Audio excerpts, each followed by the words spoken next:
स्वागत है दोस्तों आपके चाइल्ड के थेरेपी के इस चैनल में। दोस्तों, ऑटिज्म की इस सीरीज में आगे बढ़ते हुए आज का जो हमारा टॉपिक रहेगा वो रहेगा कि किस तरह से हम घर बैठे बच्चों का निदान कर सकते हैं, डायग्नोज कर सकते हैं, थेरेपीज दे सकते हैं। घर में हम किस तरह से उसका सोल्यूशन निकाल सकते हैं ताकि आपका बच्चा बहुत जल्दी क्योर हो जाए। ऑटिज्म के बच्चे पर काम करने के लिए हमें जितनी ज़्यादा आप उसके पर ध्यान देंगे, उसके बारे में जानेंगे कि बच्चे का कौन-कौन सा लेवल उसकी एज के हिसाब से नहीं है। ये पता लगेगा आपको उसके आईक्यू और डीक्यू टेस्ट से कि बच्चे का लेवल कहाँ पे जा रहा है। उस लेवल के हिसाब से आप उसको थेरेपीज़ दिलवाते हैं। अगर उस बच्चे को स्पीच में प्रॉब्लम है तो स्पीच थेरेपी दिलवाते हैं। अगर बच्चे को ऑक्यूपेशनल कुछ प्रॉब्लम है, यानी चलने फिरने में या सेंसरी में या कुछ ग्रिपिंग में प्रॉब्लम है, तो उसको ऑक्यूपेशनल थेरेपी दी जाती है। ठीक है, और उसी हिसाब से उसकी थेरेपी चलती है। अब जो थेरेपिस्ट होते हैं वो अपने हिसाब से थेरेपी देते हैं। अगर आप उनसे सीख के थेरेपी करवाएं तो बहुत अच्छा होता है, लेकिन अगर कई बार क्या प्रॉब्लम आती है कि थेरेपिस्ट अपने सामने नहीं करवाते, वो किसी दूसरे रूम में ले जाके करवाते हैं और पेरेंट्स उसमें अलाउ नहीं होते।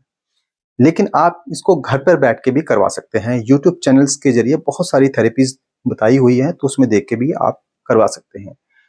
इस चैनल में मैं आपको ये बताना चाहूँगा कि जितनी जल्दी आप उसका डायग्नोस कर सकते हैं, जितनी जल्दी जान सकते हैं कि आपके बच्चे को ऑटिज्म है, तो उतनी जल्दी आप उसको ठीक कर सकते हैं। 5 साल से पहले बहुत जल्दी जो ब्रेन होता है वो डेवलप होता है 5 साल की एज में, और जितना ज़्यादा आप उस पे काम करोगे बच्चा उतना जल्दी ठीक हो जाएगा।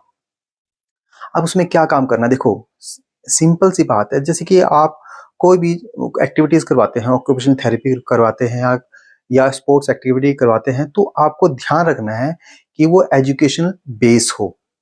फॉर एग्जाम्पल, हमने मान लीजिए 3 बॉल्स ली, ठीक है।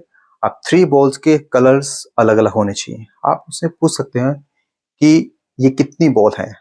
ये 3 बॉल है, ठीक है।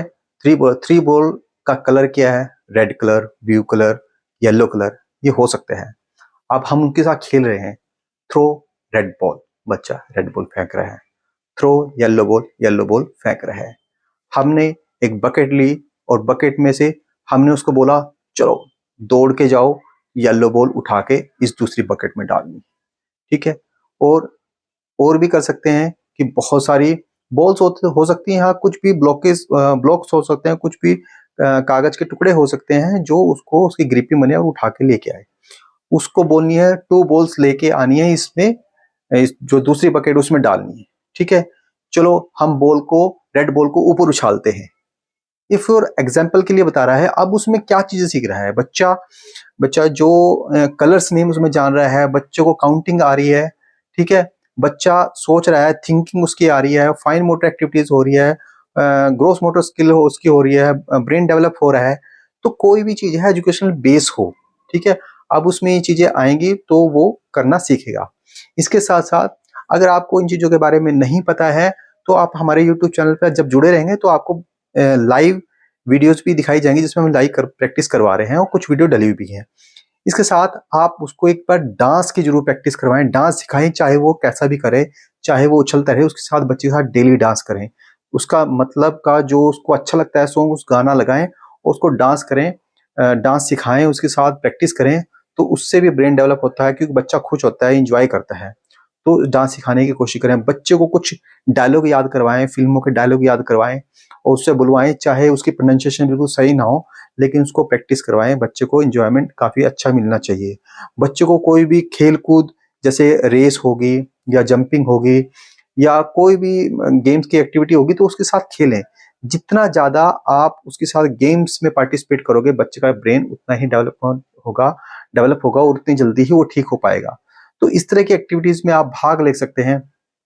आप कुछ भी काम करें, जैसे आप घर पे मीठा पानी या शिकंजी बना रहे हो तो उसके साथ उसको इन्वॉल्व करें कि चलो अब हम नींबू निचोड़ते हैं, चलो अब हम इसमें चीनी डालते हैं, चलो अब उसके साथ चलो बेटा मिक्स करो। तो बच्चा ही मिक्स कर रहा है, उसके साथ एक जैसे भी कोई भी जैसे शिकंजी आप बना रहे तो उसको भी दे दिया बेटा आप मेरे साथ साथ डालो, तो बच्चा भी सीख रहा है, देख रहा है, उसको भी मजा आ रहा है।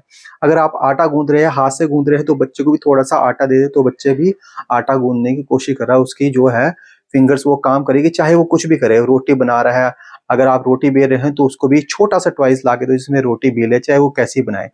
इस तरह से आप इन्वॉल्वमेंट बच्चे की रखोगे तो बहुत जल्दी इंप्रूवमेंट देखने को मिलेगा। बच्चों को बाहर घुमाने लेके जाएं, बाहर घुमाने लेके जाओगे और बच्चों के साथ वहां गेम्स खेलोगे और बच्चों के साथ मिक्स होके उनके साथ, जैसे बच्चे जब खेलते हैं तो आप भी उनके साथ मिक्स होके खेले, तो उनके साथ काफी बच्चा इंटरेस्ट लेगा और बच्चे का ब्रेन डेवलप होगा, बहुत जल्दी सीख पाएगा। और बच्चे के सामने उसकी स्पीच डेवलप करने के लिए बच्चे के सामने बहुत ज्यादा बातें करें, और जितनी ज्यादा आप बातें करोगे उतनी ज्यादा उसकी सोचने की शक्ति बढ़ेगी, बोलने की शक्ति बढ़ेगी। और जब भी आप उसको स्टोरी सुनाएं, अलग अलग तरह की स्टोरी सुनाएं जो उससे उसके मतलब की हो, और कई बार उसको ही बोलें कि आप भी कोई स्टोरी सुनाओ, तो वही स्टोरी आप भी जैसे भी जिस भी लैंग्वेज में बताएं तो वो भी सुनने की कोशिश करेंगे, तो बच्चे की स्पीच में भी सुधार आएगा। तो ये मेरा आज का टॉपिक था, और अगर आप इसको इम्प्लीमेंट करेंगे तो आपको बहुत अच्छे रिजल्ट देखने को मिलेगा। उम्मीद करता हूं दोस्तों आपको मेरी वीडियो अच्छी लगी होगी। मिलते हैं अगली वीडियो में एक नए टॉपिक के साथ, जब तक के लिए बाय।